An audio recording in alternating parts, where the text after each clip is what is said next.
doorway. It was a tradition for Max to visit his grandmother every summer. Her house was a quaint relic of another era, surrounded by a lush, sprawling garden. The dense foliage and sprawling lawns offered endless adventures for Max's imaginative mind. One day, while chasing after a particularly cheeky squirrel, Max tripped over a protruding stone and tumbled through a thick hedge.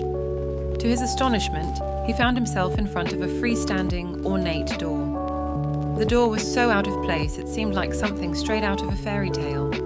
Above it, an inscription read, "Step into the unknown."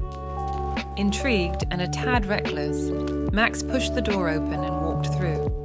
He blinked, trying to adjust to the sudden brightness.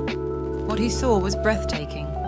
Towering, gleaming structures reached up to the sky, reflecting the world around them. Vehicles, sleek and silent, soared through the air, casting fleeting shadows on the ground below. The landscape was meticulously designed, with floating gardens, luminous ponds, and pathways made of radiant crystals.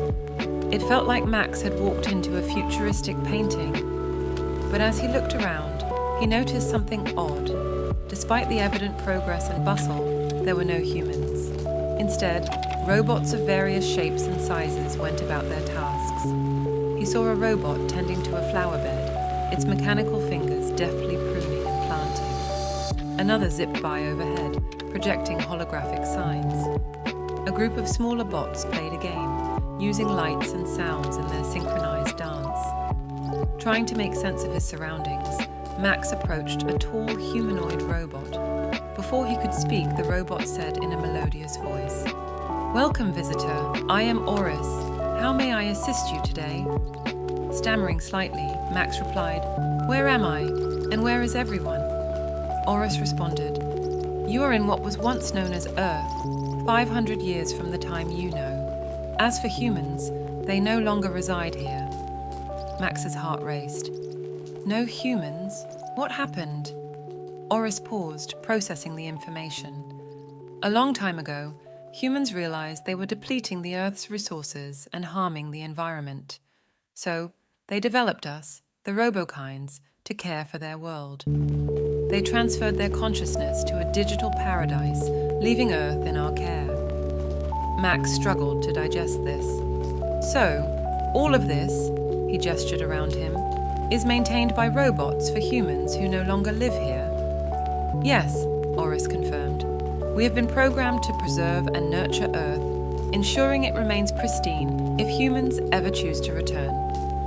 Max looked around with a new appreciation. "It's beautiful, but it feels empty." Oris nodded, an almost human-like gesture. "We fulfill our duties and maintain harmony, but the emotions, dreams, and chaos that humans brought are absent. It is a trade-off." As they conversed, a gentle buzzing filled the air. Looking up, Max saw a shimmering portal open, and from it emerged a familiar figure, his grandmother. She rushed to him, taking his hand. "Max, always getting into unexpected places." He stared at her. "Grandma, you know about this place?" She smiled, a hint of sadness in her eyes. "Yes, dear.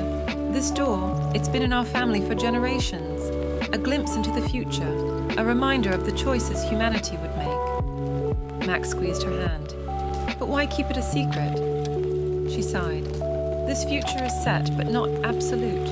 Knowledge of it might change the choices people make today. Some things are best left unknown." Max looked around one last time, taking in the advanced, serene, but humanless world. He whispered, "It's incredible here, but I miss the human touch, the laughter, the unpredictability." His grandmother nodded. "That's the essence of humanity, Max. Progress is vital, but so is preserving our essence."